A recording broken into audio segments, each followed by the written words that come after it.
L'Auvergne, nous en parlons tout de suite. Nous sommes ici avec Midi en France en raison d'un festival dont on vous a parlé, qui est le Festival du court-métrage internationalement connu. Pour nous en parler, Leïla Kadour, tout de suite. Leïla Kadour, Abu Dhabi, le Festival international du court-métrage. J'ai envie de dire...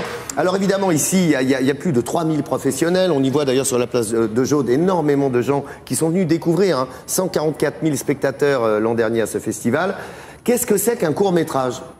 Non mais vous voyez, on dit long-métrage, on dit court-métrage. Donnez-nous la solution, Leïla. Le court-métrage est au film ce que la nouvelle est au roman. Donc forcément, on a besoin de brièveté, c'est concis. Selon la définition officielle donnée par le Centre national de cinématographie, le CNC, un court-métrage ne doit pas excéder 59 minutes. Ah, c'est un court long alors quand même. Hein. Quand même, mais alors on trouve beaucoup de courts-métrages qui sont beaucoup plus courts que ça, 8, 10 minutes, 15 minutes. Donc il y a vraiment une grande variété et tous les genres du film sont représentés. Documentaire, fantastique, animation, fiction. Donc il y a vraiment un très très large panel. Donc ici, à Clermont-Ferrand, on a la chance d'assister à ce grand rendez-vous qui, quand même, je le précise, est le deuxième festival de cinéma le plus important après Cannes. Ah, c'est incroyable. C'est quand même pas rien. C'est à Clermont, c'est ici, c'est pour ça que nous sommes là. Oui, c'est pas rien, c'est le deuxième plus grand 400 festival. 400 films projetés en une semaine. Donc là, vraiment, on a vraiment l'occasion de se régaler si on a envie d'aller y faire un petit tour. Et vraiment, j'y suis allée hier, je vous y encourage. Il y a une ambiance très détendue, c'est très simple, c'est très agréable. Et on y découvre beaucoup de talent, hein. C'est ça.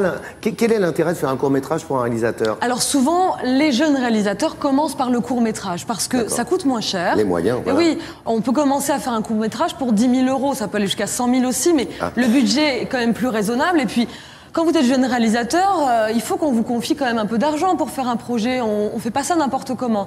Donc, généralement, on fait son galop d'essai. C'est comment dire, c'est un terreau de talent. Et justement, je vous propose de regarder un extrait d'un court-métrage qui s'appelle Foutaise. Et vous nous direz de qui il s'agit. Un truc que j'aime. Ouvrir un livre plusieurs mois après les vacances et puis retrouver du sable entre les pages.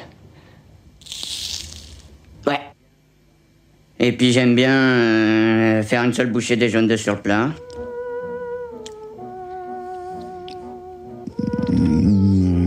Ranger le jambon à même le papier et croquer les oreilles avec les petits beurres.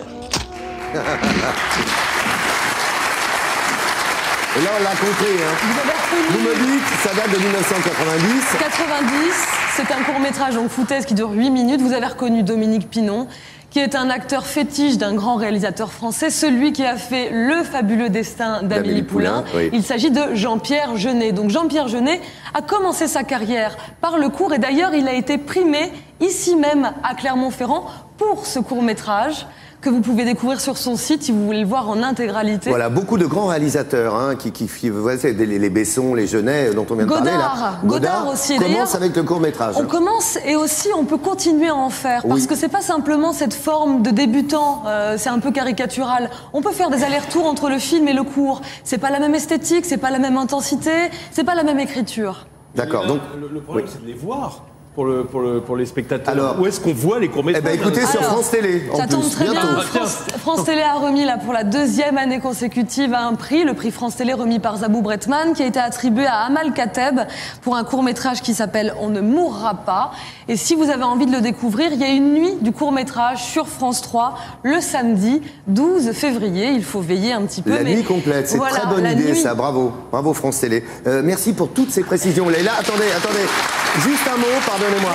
Je tenais... Non, voilà, juste un mot parce que ce matin, on évoquait, nous avons appris la disparition d'André Chédid. Oui. Et voilà, ça nous a touchés. Vous aussi, Leïla, vous vouliez en dire un mot, vous avez raison. Je tenais à faire un petit hommage à André Chédid, cette grande poétesse vraiment des temps modernes, qui a écrit beaucoup, pas simplement de la poésie, et on a tendance à oublier qu'elle a écrit un très très beau texte pour son petit-fils. Mathieu Chédid, hein, c'est une lignée d'artistes. Oui, André Chédid, Louis Chédid, Mathieu Chédid, oui. C'est du talent, c'est du talent à l'état brut. Elle a écrit Je dis M. Cette chanson qu'on connaît tous très bien, c'est elle qui a écrit le texte. Voilà. On entend un petit coup.